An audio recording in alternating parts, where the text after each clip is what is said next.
ओम नमस्ते। आप सभी का स्वागत है वेदामृता योगा एंड नेचुरल्स के इस यूट्यूब चैनल पर। आज हम चर्चा कर रहे हैं शिव संहिता की। तो जो शिव संहिता एक संवादात्मक ग्रंथ है, इसमें भगवान शिव और माँ पार्वती आपस में चर्चा कर रहे हैं। उस चर्चा को ही शिव संहिता का नाम दिया गया है। जो प्रथम पटल है उसमें 104 श्लोकों का वर्णन है, लय प्रकरण है। इसमें मुख्यतः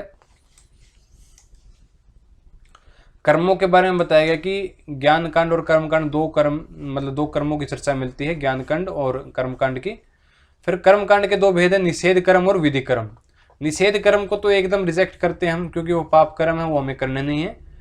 विधि कर्म के तीन भेद होते हैं, नित्य, नैमित्तिक और काम्य। नित्य कर्म वो है जो हम रूटीन में करते हैं, स्नान, संध्या पूजन आदि।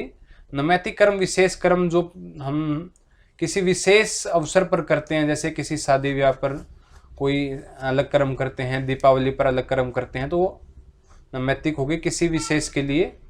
और फिर एक होते हैं काम्य कर्म, फल की इच्छा से किए गए कर्म होते हैं। कर्म का फल दो प्रकार का बताया, स्वर्ग रूप और नरक रूप। पुण्य कर्म करने से स्वर्ग की प्राप्ति और पाप कर्म करने से नरक की प्राप्ति होती है। यहाँ पर लय बताया कि किसका किसमें लय होता है। जैसे पृथ्वी तत्व जो है वो सबसे स्थूल है, उसके बाद उससे सूक्ष्म तत्व जल है। पृथ्वी का जल में लय होगा, जल का अग्नि में, अग्नि का वायु में, वायु का आकाश में, आकाश का अविद्या में और अविद्या का ब्रह्म में लय हो जाता है। इस ग्रंथ में तमो रूपी विद्या को दुर्गा रूप कहा गया है, सत्व को लक्ष्मी कहा गया और रजोगुण को सरस्वती कहा गया। यहाँ पर थोड़ा सा ध्यान देने वाली बात है, सत्व को लक्ष्मी रूप कहा गया है और रजोगुण को सरस्वती रूप कहा गया है। द्वितीय अध्याय की जब हम बात करते हैं तो इसमें चंद्रमा और सूर्य के बारे में बताया गया कि चंद्रमा जो हमारे मस्तिष्क में स्थित होता है वो अमृत की धारा प्रवाहित करता है। उसमें से दो प्रकार की धाराएं निकलती हैं, एक तो ईड़ा मार्ग से जाती है और एक मध्य मार्ग अर्थात सुषुम्ना से प्रवाहित होकर के सृष्टि का कारण बनती है, पिंगला मार्ग से नहीं जाती है। मेरु के मूल में सूर्यमंडल की स्थिति बताई गई है। साथ में वायुमंडल के द्वारा जो दक्षिण मार्ग से जो शरीर में भ्रमण करता हुआ, अर्थात यहाँ पे सूर्य के बारे में बताया गया कि अमृत और धातुओं को रस लेता है। 12 कलाओं वाला जो सूर्य है, जब वो अमृत धारा को नष्ट कर देता है तो वो मृत्यु का कारण बनता है व्यक्ति का। इसमें मुख्यतः जो हम बात करेंगे, नाड़ियों की कुल संख्या 3.5 लाख बताई गई है, जो हमारे लिए इंपॉर्टेंट है पढ़ने के लिए। 3.5 लाख की संख्या नाड़ियों की बताई गई है। 14 नाड़ियां प्रमुख बताई गई, जिसमें से 3 नाड़ियां ईड़ा, पिंगला और सुषुम्ना ज्यादा प्रमुख हैं। सुषुम्ना के मध्य में चित्रा नाड़ी है, इसी को दिव्य मार्ग कहा गया है। चित्रा को जो मिलाते हैं, कुल नाड़ियां पूछी जाए तो 15 नाड़ियां कुल है चित्रा को मिला करके। यह एक बार क्वेश्चन भी आया था नेट के एग्जाम में दिसंबर 2018 में।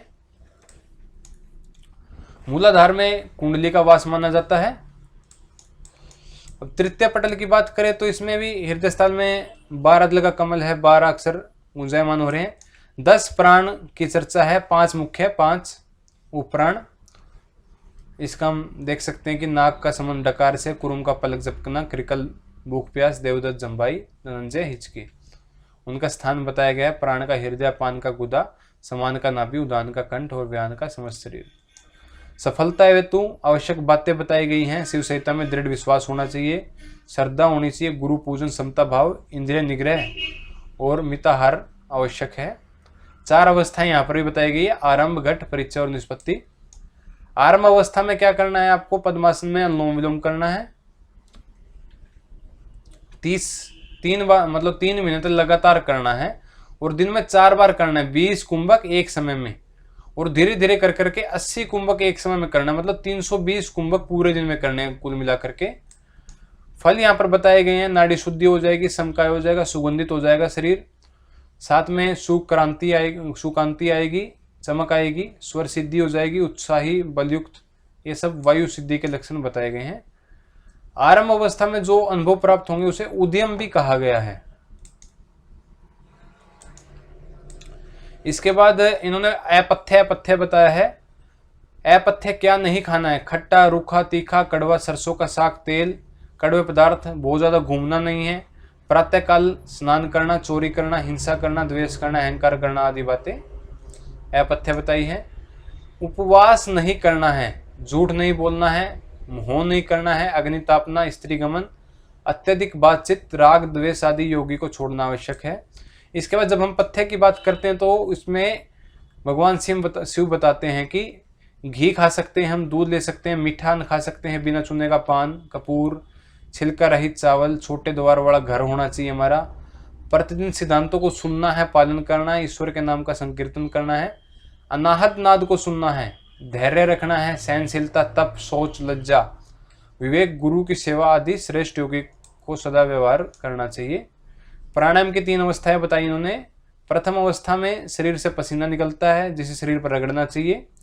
द्वितीय अवस्था में शरीर में कंपन होता है और तृतीय अवस्था में शरीर जमीन से ऊपर उड़ता है। यह जो बात थी सारी आरंभ अवस्था की थी। इसके बाद बात आती है घटावस्था की। घटावस्था जब शुरू होती है उससे पहले आरंभ अवस्था की जो चरम सीमा होती है वह प्रत्याहार होता है। प्रत्याहार ही घटावस्था की प्रारंभिक अवस्था है। घटावस्था की सार्थकता निष्पत्ति में जाकर के सार्थक होती है, जिसमें प्राण, अपान, नाद, बिंदु और जीवात्मा परमात्मा का योग होता है, उसे घट कहते हैं अर्थात शरीर कहते हैं। परिचयावस्था में साधक के लिए पंच महाभूतों को धारण करने का विधान है। जो पंच धारणाएं हमने घेरण संहिता में पढ़ी थी। आरंभ अवस्था में साधक को एक दिन में 320 कुंभक करने की क्षमता, प्रत्याहार का घटित होना आदि बातें पंचभूत धारण करने के लिए, मतलब एक वातावरण बनाया जाता है। आपको 320 कुंभक करने हैं एक दिन में, प्रत्याहार घटित हो गया आपके अंदर, तो यह मुख्य बात है कि आपको पंच महाभूतों पर ध्यान करना है 2-2 घड़ी। तो 2-2 घड़ी में 5 घड़ी अर्थात 2 घंटे प्रत्येक महाभूत पर ध्यान करना, कुल 10 घंटे लगेंगे इसमें। और अब हम बात करते हैं निष्पत्ति अवस्था की। निष्पत्ति अवस्था में धारणा के अभ्यास के फलस्वरूप यह अवस्था प्राप्त होती है और इसी अवस्था में ही समाधि की अवस्था प्राप्त होती है हमें आगे जाकर के। इस अवस्थाओं की सिद्धि हेतु 12-12 घंटे एक ही आसन में बैठने की क्षमता आवश्यक है। आसन जय होगा तो ही हम समाधि की अवस्था में जा पाएंगे। 4 प्रकार के आसनों की चर्चा की गई। 4 आसनों में आपकी सिद्धि होनी चाहिए: सिद्धासन, पद्मासन, उग्रासन और स्वस्तिकासन। सिद्धासन में भ्रू के मध्य में दृष्टि होनी चाहिए, पद्मासन में नासागर दृष्टि और उग्रासन अर्थात पश्चिमोत्तानासन। अब चतुर्थ पटल की जब हम बात करते हैं तो इसमें 10 मुद्राओं का उनकी विधि व फल के साथ वर्णन किया गया है। 10 मुद्राओं में योनि मुद्रा का वर्णन तो किया गया है सबसे पहले शिव संहिता में, लेकिन योनि मुद्रा को 10 मुद्राओं में शामिल नहीं किया गया है।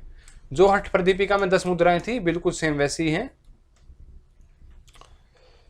प्रारंभिक की जो 3 अवस्थाएं आपकी महामुद्रा, महाबंद और महावेद, इन पर ज्यादा बल दिया गया है, जिसे दिन में 4 बार 6 महीने तक करना है। आपको सभी आसनों की प्राप्ति होगी, साधक मृत्युजयी हो जाता है। पंचम जो पटल है इसमें मुक्ति के मार्ग के विघ्न बताए हैं। भोग रूपी जो विघ्न है उसमें पर स्त्री का संग नहीं करना है, ज्यादा वस्त्र परिधान नहीं खरीदने हैं, धन संपत्ति का घमंड, पान का व्यसन वगैरह, उत्तम भोजन करने की तृष्णा, वेद आदि शास्त्रों के ज्ञान का अहंकार, हाथी घोड़े आदि का अहंकार छोड़ देना है भोग रूपी में। धर्म रूपी में धर्म के दिखावे के लिए अलग अलग जगह पर स्नान करके आना, पूजा घर में जाना, तालाब या फिर कुएं का निर्माण करवा देना, धर्मशाला आदि बनवा देना, आडंबर करके एकादशी व अन्य उपवास रखना, हठ पूर्वक मौन आदि इंद्रियों का दमन करना भी यहाँ पर विघ्न माना है शिव जी ने। और ज्ञान रूपी जो विघ्न माना है वो यह माना है कि आप जो हठ योग की जितनी भी क्रियाएं हैं उनका प्रदर्शन न करें, वो ज्ञान रूपी विघ्न माना गया है। 4 प्रकार के योग हैं: मंत्र, लय, हठ और याद राज। जबकि हठ रत्नावली में मंत्र, लय, राज और हठ था, यहाँ पर ध्यान देने वाली बात है। 4 प्रकार के योग साधक बताए हैं शिव संहिता में: मृदु, मध्य, अधिमात्र और अधिमात्रम। इसके आगे की चर्चा हम अगली वीडियो में करेंगे। ओम, धन्यवाद।